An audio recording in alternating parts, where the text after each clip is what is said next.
예, 뭐 은퇴를 말씀하셔서 이제 안 할 수가 없게 됐습니다. 이제 있는 게 시간인 그런 때가 이제 올 것 같습니다. 오란 데는 없어도 갈 데는 많은.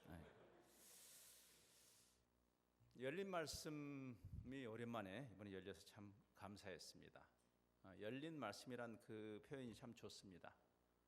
마지막 날 그 임마누엘 교회에서 이렇게 Q&A 세션에 이런 대화가 있었습니다.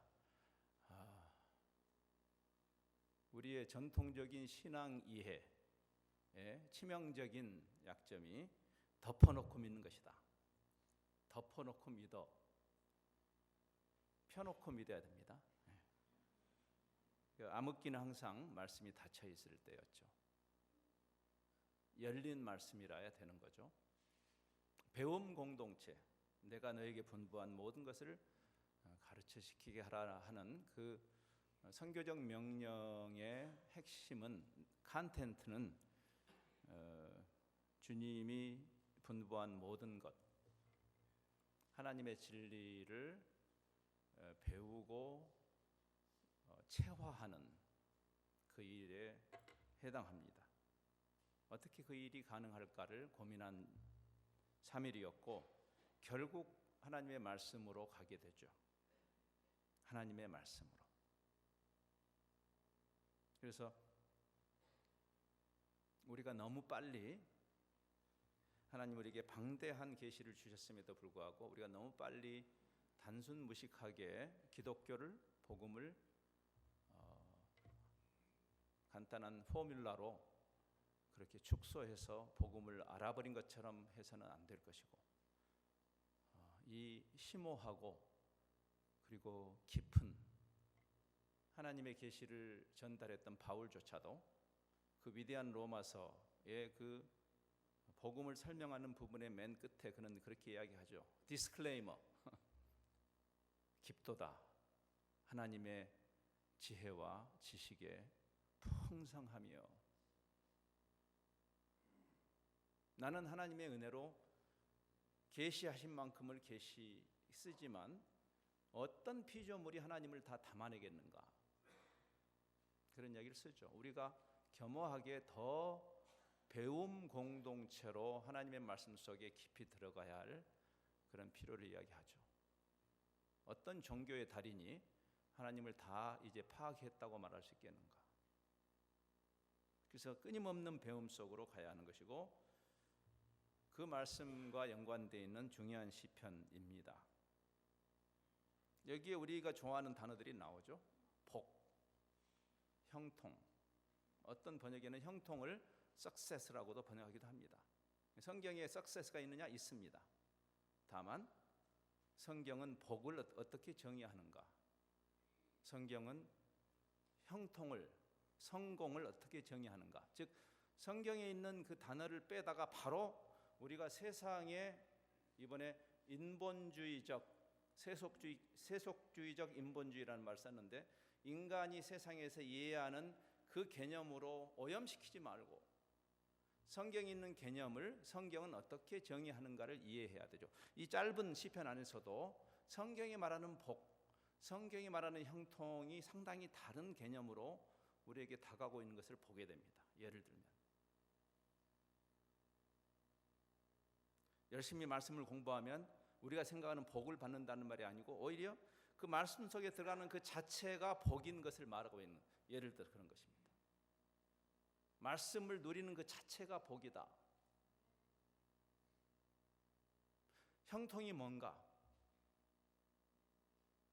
감옥에 갇힌 자가 감옥을 나오는 게 형통이라고 우리 생각하기 쉽지만, 요셉이 너무나도 억울하게 옥살이를 하면서도 만사가 형통했다고 성경이 말하는 이 불편한 진실에 대해서 이해해야 되지 않겠어요?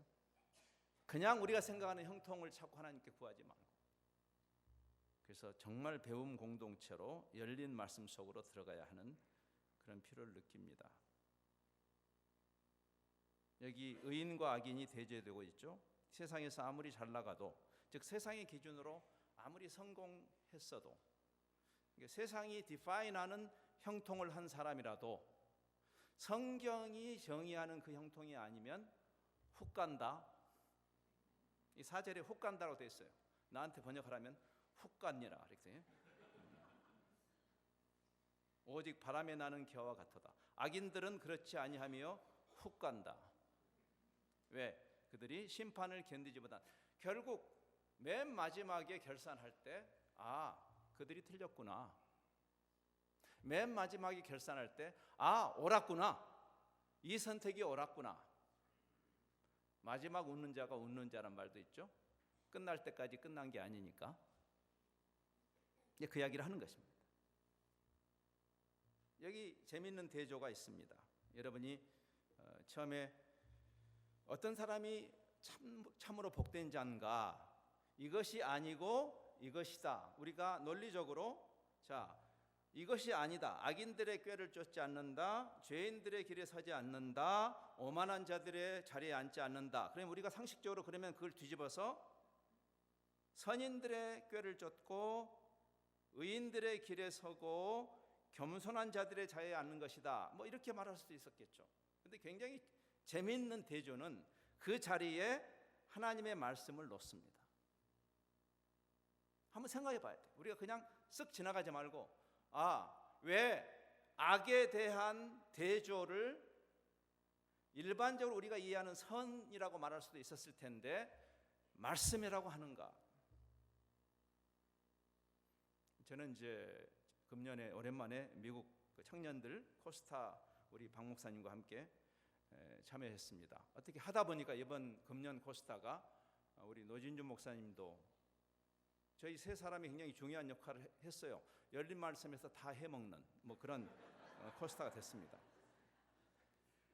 근데 그 청년들 모임에 갈 때마다 제가 굉장히 저도 새 청년 자녀들이 있는 입장에서 저도 왕년의 청년기 많은 방황의 기간을 지났던 사람으로서 많은 그 마음에 컴패션이 있습니다. 청년들을 향해서. 청년들을 1대1로 만나봅니다. 제가 개인적으로 만나는 걸 좋아해서 그래서 상담하는 면담하는 자리에 제가 상담사가 아님에도 불구하고 그런 시간을 갖습니다. 그러면서 제가 참 안 됐다. 요즘 청년들이 너무 안 됐다. 여러모로 내가 요즘 청년이 아니고 옛날 청년이었던 게 얼마나 감사한지 하나님께. 보통 문제가 아닙니다. 제가 전에도 한번 그런 이야기 했지만 우리 때도 유혹이 있고 우리 때도 신앙을 지킨다는 게 얼만큼 힘든가, 복음적인 가치를 지키는 게 어려운 때였죠. 어느 시대나. 그러나 지금처럼 힘들었나? 그러지는 않았던 것 같습니다. 다 너무나 괜찮은 청년들인데 너무나 내면 세계가 망가져 있는 청년들이 와서 고민을 이야기합니다. 들어보면 정말 힘들겠어요. 제가 여성이 벌거벗은 나체 사진을 처음 본 게 군대 갔을 때인데 제가 깨끗해서가 아니라 그때는 보고 싶어도 볼 수가 없었어요. 근데 지금 청년이 어떻게 여기 시편에 있는 것처럼 무엇으로 그 행실을 깨끗게 해요? 어떻게 그 악에서 자기를 지킬 수 있어요? 어떻게?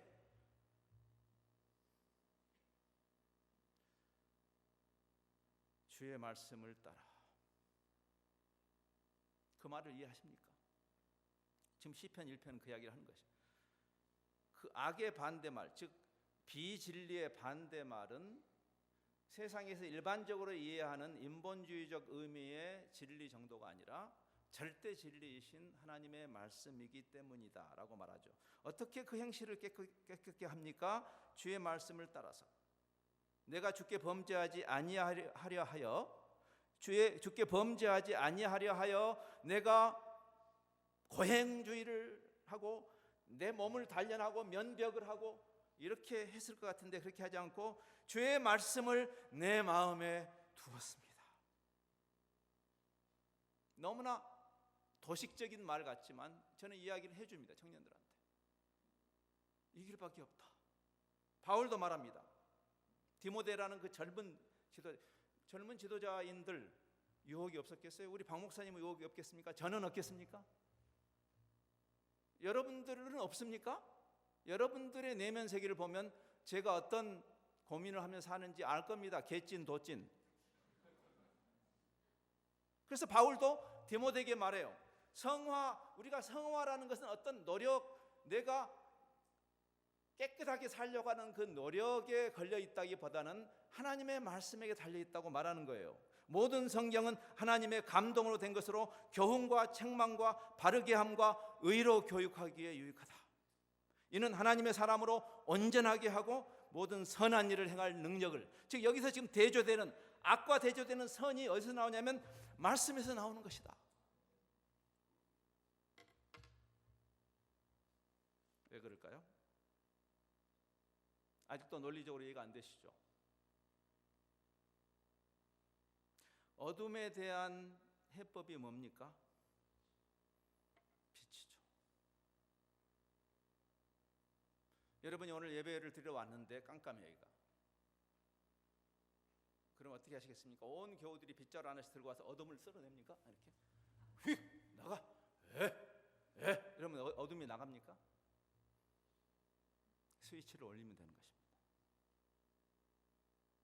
주의 말씀은 내 발의 등이요 내 길의 빛입니다. 주의 말씀은 내 발의 등이고 내 길의 빛입니다. 태초에 로고스가 계시는데 그 로고스가 오셨죠. 그리스도죠. 그 안에 생명이 있었으니 이 생명은 사람들의 빛이라. 말씀을 통해서 우리는 그리스도를 만나는 거죠. 체험으로 만나는 게 아니라, 신비 체험으로 만나는 게 아니라 그 로고스이신 그분을 만나는 것이죠. 왜? 그분이 우리에게 지금 우리 귀 속에 말씀하시는 말씀이니까. 종이에 써져 있는 까만 글씨가 아니고, 여러분이 연애할 때 경험하지 않았습니까? 연애를 안 해보신 분들은 죄송하지만 여러분 그런 순간이 있었죠? 저도 그런 순간이 있었습니다. 모든 사람이 흑백인데 갑자기 총천여색 한 여성이 나타나는 그 순간. 이런 이야기는 제 아내가 들어야 되는데 참.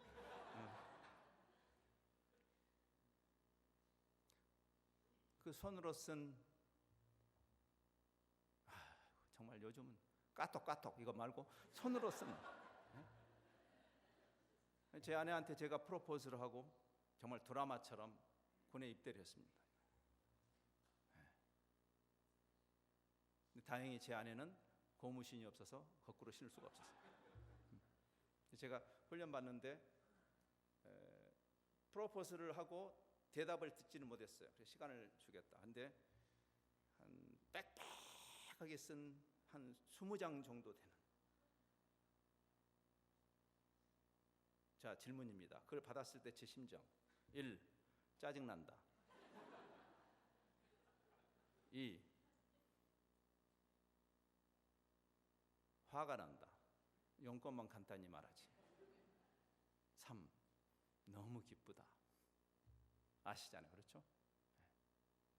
1번과 2번을 고르는 분들은 아직 사랑을 안 해봐서 그렇습니다.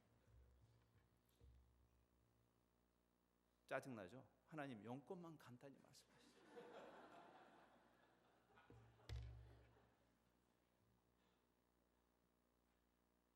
저는 성경을 읽는 것조차도 종교적 의무가 되는 것이 슬픕니다. 사랑하는 사람이 저한테 빽빽하게 보낸 그 편지. 훈련 받느라 바빠 죽겠는데 용건만 간다. 결국 예스였어요. 그 말이 예스. 근데 그 예스를 그렇게 두껍게 썼더라고요. 제 아내가. 여자들은 못 말려 정말. 사랑의 속성 아니겠습니까? 그래서 지금 여기 이 시편 기자는 말하는 거예요. 지금 율법을 하나 주는 거 아니에요. 여러분 주야로 묵상한다는 말이 무슨 그러니까 이제 모든 일을 놔두고 24시간 성경 공부란 말입니까? 무슨 의미로 생각하세요? 오직 여호와의 율법을 즐거워하여. 어떻게 즐거워할 수 있어요? 어떻게 즐거워할 수 있어요? 그 두툼한 편지를 어떻게 즐거워할 수 있어요? 사랑하지 않고서야. 어떻게 하나님의 말씀을 심취할 수 있어요? 하나님과 사랑에 빠지지 않고서야. 사랑에 관한 이야기죠, 사실. 종교가 아니고 사랑에 관한 이야기죠. 그냥 종이에 쓴 글씨가 아니라, 아닌 율법이 아니라 하나님과 사랑하는 것이죠. 교리를 배우는 것이 아니라, 타종교에도 다 교리 배웁니다. 불교에도 8만 대장경이 있어. 우리 뭐 66권 가지고 까부는데 8만 대장경이 있다고요.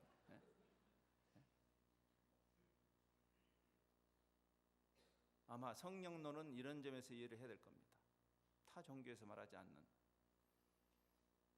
진리의 영, 하나님의 진리를 인스파이어 하신 그분, 이 성경의 저자이신 그분, 지금 우리 가운데 내주하시면서 단순히 하나의 성경 공부의 지식을 늘리는 정도가 아니라 지금 여기 계시면서 그 진리의 영이 말씀을 깨닫게 하시고 말씀을 생각나게 하시고 리마인드 시켜주시고 인격적인 사랑의 교감으로서의 말씀을 지금 이야기하는 거죠. 지금 시편 기자는 그 이야기하는 것입니다. 사랑에 빠지면 그렇게 어렵지 않아요. 사랑에 빠지면 어렵지 않습니다. 사랑이 없는데 하는 게 어렵죠. 여러분, 사랑에 빠져서 뭐 무슨 요즘 젊은이들은 또 우리 애들도 보니까 아무튼 저는 옛날 청년인 게 너무 감사해요. 뭐 100일 됐으니까 100일째 무슨 뭐 꽃을 100송이, 배추를 100포기 사오지. 뭐 트렁크를 열면 풍선이 막 올라가고. 근데 여러분, 그게 사랑하는 사람이 자발적으로 하면 얼마나 즐거워요, 그 일이. 그 돈이 안 아깝지. 근데 사랑하지 않는데 하라니까 장미 100송이, 그거 가지고 앵거스 스테이크를 먹는 게 낫지. 그게 왜? 지금 근본적으로 그 이야기를 하는 거죠. 하나님과 사랑에 빠지는, 그 사랑의 교감 속으로 들어가는. 그래서 단순히 율법을 준수하거나 교리에 지적으로 동의하거나 신비주의적인 종교 체험이나 이런 것이 아니라 살아계신 하나님과 사랑에 빠지는, 하나님이 세상을 이처럼 사랑하사 독생자를 주셨다. 사랑의 초청이죠. 사랑하는 분에 대한 유일한 올바른 대응은 나도 사랑하는 것입니다. 그래서 시편은 이런 하나님과 사랑에 빠져서 말씀 속에 심취해 있는 사람들의 이야기입니다. 아까 우리가 나눴던 교동문조차도 거기에 절기와 의식법이 나오지만 결국 그게 뭘 가르치기 위한 것인가? 그 양을 잡고 무슨 뭐 절기를 지키고 하는 그런 어떤 율법적인 이야기 아니라 그 뒤에 있는 하나님의 사랑, 그 절기법과 의식법 뒤에 있는 그리스도를 향한, 그리스도를 보내시기까지 우리를 사랑하신 하나님의 사랑에 관한 이야기죠. 그래서 결국 이 백성이 나를 사랑하지 않는다, 이 백성이 나를 원치 않는다라고 결론이 나잖아요. 아까 우리가 했던 교동문조차도 사랑에 관한 거잖아요. 종교에 관한 것이 아니고. 시편 119편은 그래서 그 사랑에 빠진 사람이 하나님의 말씀에 얼만큼 심취해 있는지를 보여주는 탁월한, 오늘 집에 가셔서 읽으세요. 지금 우리가 시편 119편을 읽으면 설교 끝날 때까지 다 못 읽어요. 가장 긴 장이니까. 제가 몇 개만 인용해 볼게요. 시편 119편이니까 제가 몇 구절만 한번 읽어볼게요. 내가 모든 재물을 즐거워함 같이 주의 증거들의 도를, 즉 주의 말씀을 즐거워하였습니다. 요즘처럼 황금이 가장 큰 가치가 되어 있는 세상에 모든 재물을 즐거움 같이, 아메리칸 드림 때문에 미국에 오신 여러분에게 여러분이 꿈꾸는 그 재물을 즐거움 같이 주의 입의 법이 내게는 천천 금은보다 좋습니다. 사람끼리 사랑해도요 아멘이 돼요. 사람끼리 사랑만 해도. 제가 그때 그 편지를 받았을 때 내가 주의 계명들을 금 곧 순금보다 더 사랑합니다. 갑자기 순금이 허접해지는 순간이에요. 그렇죠? 사람이 많은 탈취물을 얻은 것, 전쟁을 해서 탈취물을 얻은 것처럼 나는 주의 말씀을 즐거워합니다. 몇 개만 더 인용할게요. 주의 율례들을 즐거워하여 주의 말씀을 잊지 않겠습니다. 주의 규례들을 항상 사모함으로 내 마음이 상해. 왜? 더 듣고 싶어서. 여러분, 여러분이 그 연애할 때 생각해 보세요. 이게 옆 사람이 들으면 두 사람이 몇 시간 동안 앉아서 둘이 소곤소곤 그 사랑하는 사람의 특징이죠. 부부간의 관계의 적신호는 말이 없어진 겁니다. 대화를 안 하는 것. 밥 줘. 이건 대화 아닙니다. 근데 그 사랑에 빠진 사람들의 특징 아닙니까? 우리가 말씀과 기도를 왜 중시하냐면 그 사랑의 특징이에요, 그게. 그렇죠? 옆 사람이 이렇게 들어보면 전혀 영양가 없는 이야기를 몇 시간씩 해, 둘이서. 그리고 좋아해요. 방금 헤어진 다음에 또 막 텍스트 보내. 방금 헤어졌는데. 그리고 대답 안 하면 내 말을 씹었다고 싫어하고, 그렇죠? 주의 말씀을 항상 사모함으로 내 마음이 상한다라는 표현을 쓰잖아요. 재밌잖아요. 더 듣고 싶어서. 주의 증거들은 나의 즐거움이요 나의 충고자입니다. 내가 주의 법을 어찌 그리 사랑하는지요. 내가 그것을 종일 작은 소리로 읊조립니다. 재밌지 않습니까? 우리가 너무 은혜를 받거나 좋아했던 그 찬양이나 또는 뭐 가요도 좋아요. 자기도 모르게 나올 때가 있죠. 자기가 막 그 노래를 부르고 있어. 종일 주의 말씀을 작은 소리로 읊조리는 말씀의 맛이 내게 어찌 그리 단지요 내 입에 꿀보다 더합니다. 내가 주의 계명들을 사모함으로 내가 입을 열고 헐떡이었습니다. 주의 증거들로 내가 영원히 나의 기업을 삼았사오니 이는 내 마음의 즐거움이 됨이니이다. 환난과 우환이 내게 미쳤지만 그것이 나를 슬프게 하지 않아요. 왜? 주의 말씀이 나의 즐거움이니까. 계속 제가 인용할 수 있겠습니다.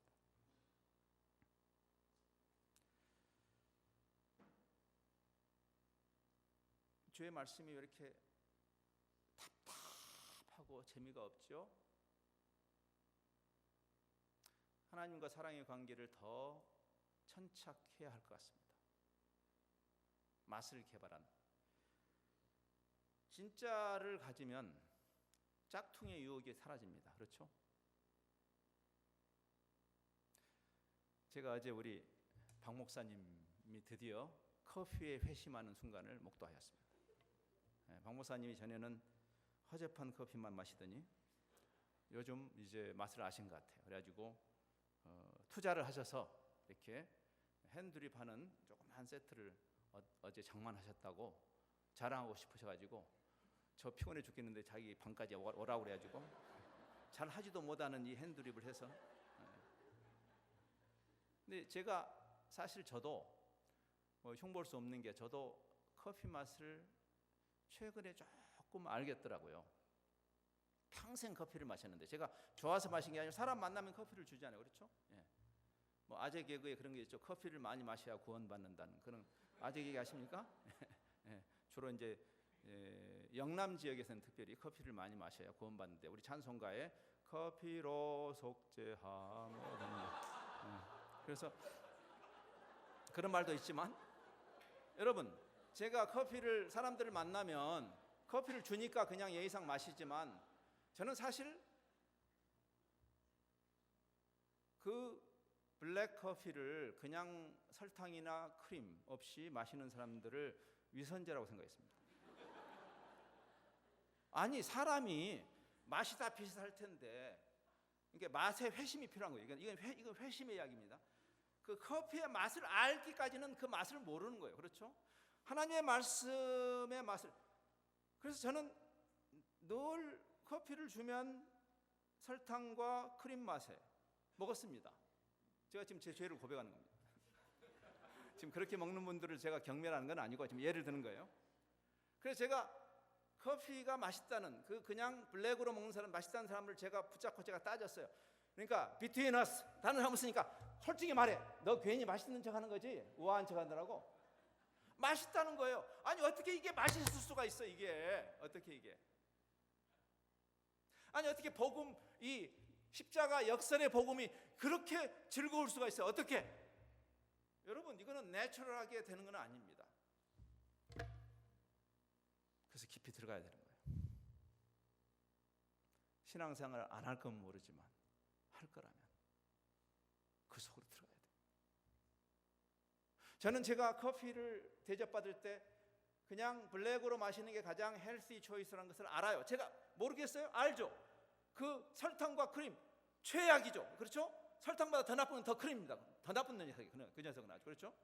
근데 싸워도 안 돼. 그 악의 쾌감. 비유입니다. 비유. 예. 그래서 항상 우리가 다이어트는 내일부터라고 그러지 않습니까? 예. 예. 아무리 싸워도 못 이기는 거예요. 너무 맛있어. 믹스커피가 너무. 근데 어느 날 이상한 일이 일어났어요. 저한테. 정말 핸드립 커피가 맛있더라고요. 내가 지금 맛을 알고 있잖아. 근데 그 맛을 깨닫는 것보다 더 놀라운 일이 제게 일어났어요. 제가 몸에 좋지 않은 믹스커피를 안 마셔야지 싸울 필요가 없어요. 먹기도 싫어.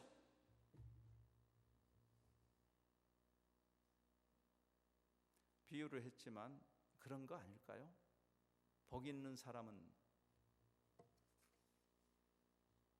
악인들의 꾀를 좇지 않고, 복 있는 사람은 죄인들의 길에 서지 않고, 복 있는 사람은 오만한 자들의 자리에 앉지 않는다.